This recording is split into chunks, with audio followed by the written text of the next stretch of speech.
Ahoy there folks, I'm Captain Benzie and welcome back to another video for EVE Online. In today's video we're going to be continuing our little mini-series looking at the various different combat recon ships in EVE Online and how they work in C3 ratting. We've already taken a look at the Hugin and at the Rook, so today it's about time that we take a look at what is probably the ugliest ship in EVE Online, the Gallente Federation's Lachesis. And look, I know there are some people out there who are going to love this ship and disagree with my opinion on that, but those people are categorically wrong. I know some people get a little bit upset with my hatred of Amar vessels, but this one, come on, this is clearly the ugliest ship in the game. Like, what even is it? It's curves in all the wrong places. It's the pregnant fish and sidecar. It's the vacuum cleaner that swallowed a banana. Why does it have this weird gamepad on the back? Why is it so bendy and curvy and just sticky out in the wrong places?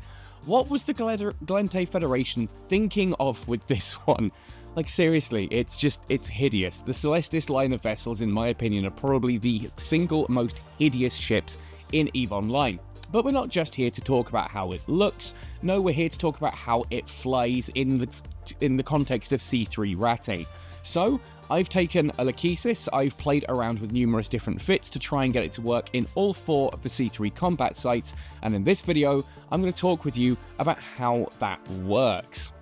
So first things first, let's take a look at the Lachesis traits. It is, of course, a combat recon ship. This means that it has that immunity to directional scanning, to D-scan. This means that the Lachesis is only visible if you are on grid with it, otherwise you will not be able to spot it on D-scan. You can still combat probe scan it down, and if you're on grid with it, it will be absolutely visible. It can't fit a covert ops cloak and warp cloaked, for example. And this does have its advantages in regards to wormhole ratting. If you're moving through wormholes, people are simply just not going to be able to see you there unless they are on grid with you. But do be aware this is not a complete immunity to being discovered. Obviously, the second that you drop an MTU or launch drones or even just create wrecks around you, there are going to be signs of your presence in the system. This means that a clever PvPer might spot wrecks, drones, and an MTU on D-scan and still decide to investigate. That said, I think especially towards the end of a hunt, a lot of PvPers will just assume that, oh well, there's an MTU, a load of wrecks, and some drones. There's no ship there, so it's probably someone's already been destroyed, and therefore I should just keep moving because I'd rather look for a juicy kill. That's not everyone, definitely not everyone, but in my experience, yeah, you tend to go largely ignored when you're flying a combat recon, and those extra seconds that it takes for someone to drop combat probes can be enough time for you to escape quite comfortably to your safe point or whatever. You can just kind of look around and go, oh, well, okay, there's another ship on D-scan, I can see the combat probes, I'm going to sit on my safe point for a moment and just see what happens, see if anything does come from that. Now, your safe point could be a deep safe. It could be even a ping that is, say, 250 upwards kilometers away from the combat site that you've created on your warp in. And if you're sitting at those ones, you'll be able to watch someone warp in, at which point you can see clearly what your opponents are, and you're not on grid with them. They'll still be able to see you on the overview, but you're far enough away that you can then warp to a safe point, safe in the knowledge that there's very little they can do, especially if you were to then log off before being combat scanned or run to a different wormhole or whatever. Anyway, what about its ship characteristics? Because the combat recon ships are definitely primarily geared around PvP scenarios. They're electronic warfare ships for first and foremost. And the Lachesis, yeah, there's no doubting that this is very much a PvP ship. We've got bonuses to Warp Scrambler and Warp Disruptor optimal range. We've got bonuses to remote sensor dampener effectiveness. This is the kind of equipment that we're not really going to be using in PvE. Yes, okay, a Warp Scrambler can turn off an enemy rat's micro warp drive, but that's so situational that very few people will ever fit directly towards that, and will instead go for things like target painters, weatherfires, guidance computers, tracking computers, that kind of thing instead. So we don't really worry about those, and sensor dampeners, practically useless in regards to PvE. Not entirely useless, you can theoretically use them, but there's so many better things we could be fitting to the ship. This means the only bonuses we actually care about are the fact that it gets a bonus to medium hybrid turret optimal range and tracking. And you'll notice that there is no bonus here to medium hybrid turret damage or rate of fire. So we are going to be looking at fairly low DPS. I say fairly low because, of course, we're going to be using blasters, and blasters do have an innately very high DPS attributed to them. That said, though, again, there's no bonuses to tank or anything, therefore we're going to be quite a fragile, if fast-moving and small ship, but it's just... When I look at this, I do immediately start worrying about how effective this is going to be, simply because we've got no bonuses to damage and no bonuses to survivability. The application bonuses are nice, but are they going to be enough? Well, this is the fit that I am running in this case here, and you'll notice that this is shield tanked. I've chosen to shield tank the Lachesis because with only 4 low slots, we cannot get the survivability required to, well, survive in those C3 combat sites. 4 low slots with armor tank is just not going to be sufficient to give us the resistances we need, plus the amount of armor repairing that we're going to need to go alongside all of that, and it's also going to dramatically reduce our damage. Just as an example, if I were to turn off the 3 magnetic field stabilizers here, you'll see that even with void ammunition loaded, we're only sitting at 420 DPS, of which 160 is the drones, and that's just not worth it. That is going to take ages to clear any site, so we do really need those magnetic field stabilizers in the low slots. So for our high slots then, we've already teased it. Void M in a Heavy Neutron Blaster II. Heavy Neutron Blaster II has good range, excellent DPS, and pretty good tracking. The fact that the Lachesis gets bonuses to that tracking as well means it's not going to struggle to apply that to anything except the smallest and fastest ships out there. And in these combat sites, this will quite comfortably still hit all of the frigates without us having to worry about it. So we don't need to do anything special there. We do also carry Null with us so that we can have a little bit of range control. If I'm to load some Null in the background now, just to show the additional range there, we get a fall off up to 22 kilometers, optimal to 11, which means we can theoretically hit out to 33, but the DPS at that range is going to be absolutely abysmal. It's enough that when we're flying towards something, we can be hitting it, but we're going to be relying primarily on our drones to be able to deal with things like awakened upholders that are going to sit at 30 kilometers away. Our other mid slots, we're then looking at a large Shield Booster II, supported with an EM Shield Hardener II and a Multispectrum Shield Hardener II.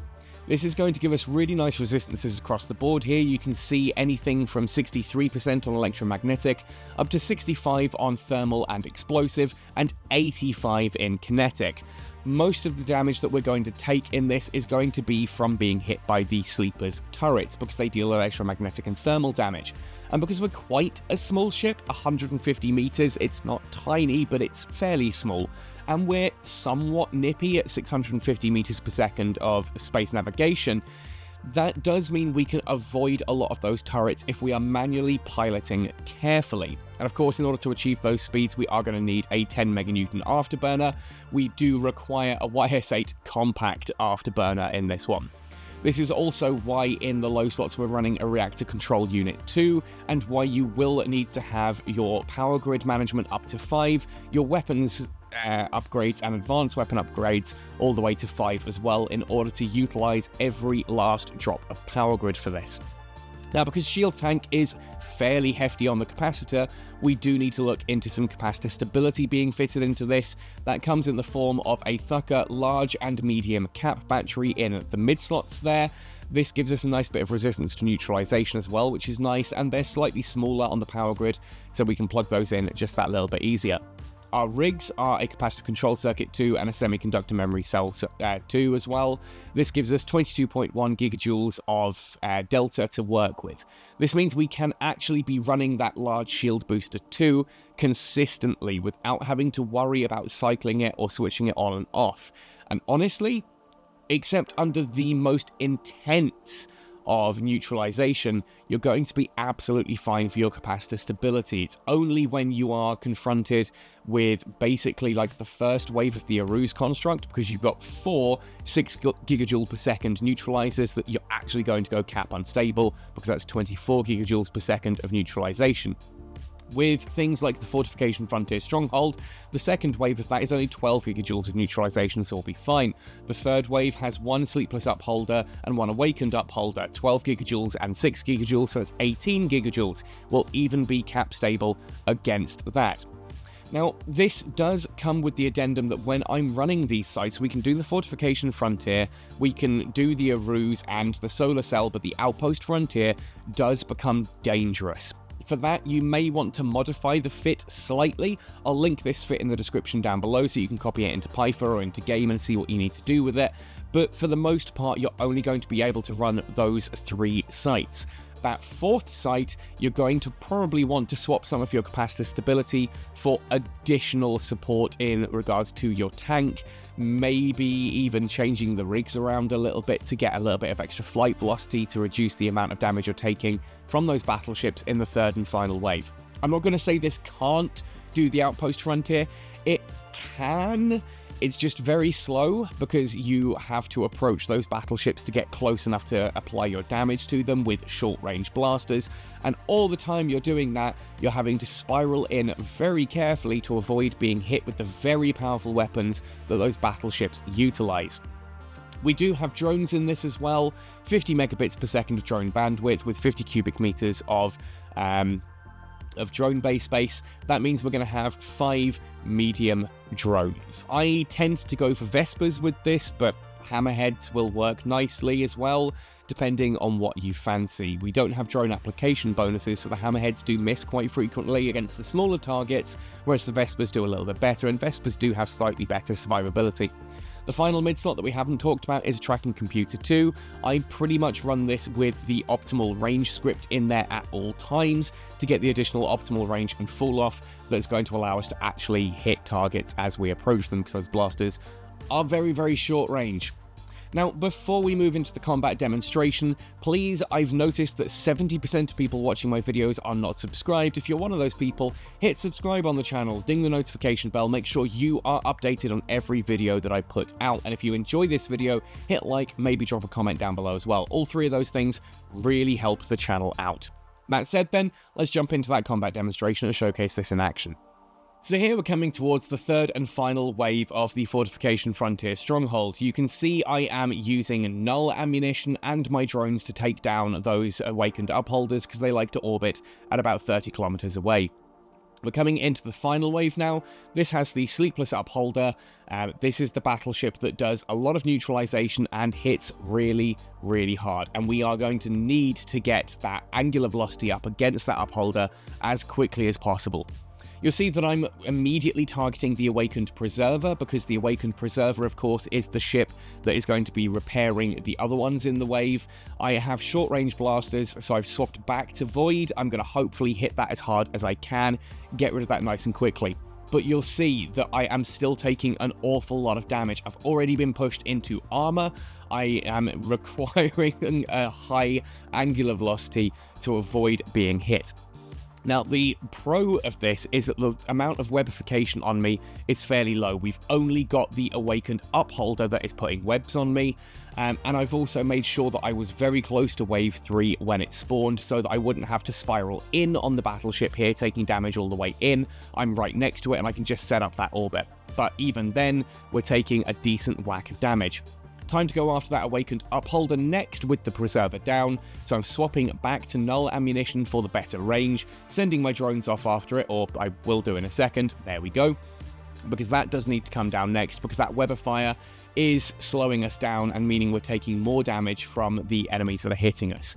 So, off we go. Nice little orbit, tight orbit here around that Sleepless Upholder, because we want to be able to comfortably be missing under its guns. We're under its guns, getting missed, so it's not dealing huge amounts of damage to us. You see I'm dropping my mobile tractor unit there now towards the end of the site. With the Preserver dead, this site disappears from the probe scanner window. What that essentially means is that if someone does now spot the MTU, my drones, and the Rex on D-scan, they're going to try warping to different sites first of all, and they're not going to be able to directly warp to the site that I'm currently in, which means they may go through all of the different sites in the system, and then eventually go, oh, well, there's no one here. Or they're going to get through all of the sites and go, I didn't see the MTU and the Rex, so I'm going to drop probe scanners, drop my my combat scanners. And so as soon as I see the combat scanners on D-scan, that means I know that someone is now actively looking for me specifically, therefore I can move on. Now, a lot of you ask in these videos, because there's bits like here at the bottom left in my D-scan, you can see there's a buzzard and a heron. Why am I not doing anything about that? Because I know who those people are.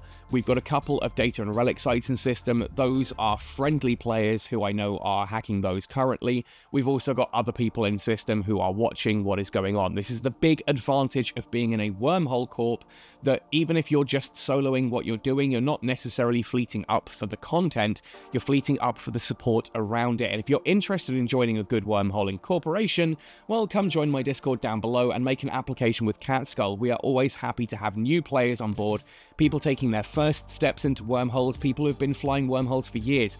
Doesn't matter to us, we're all part of that community and getting people involved. And on the subject of community, if you do want to help support this channel and everything that I do, please take a second to head across to my Patreon or my PayPal tip jar and consider dropping me a small donation. It does all really help. Anyway, at this point in time, you can see that I am comfortably now orbiting that sleepless upholder. The shield booster is keeping up with the little amounts of damage that we're taking, so things are all okay. This is why I say that yes, absolutely, the Lachesis will work in the first 3 of the different combat sites. The issue arrives only in the Outpost Frontier Stronghold, because we've got 2 battleships with webs, and it's very hard to maintain a decent speed during that, and it's very hard to maintain angular velocity against both battleships. There are going to be times when you've got high angular velocity against one battleship, so it's missing you all the time.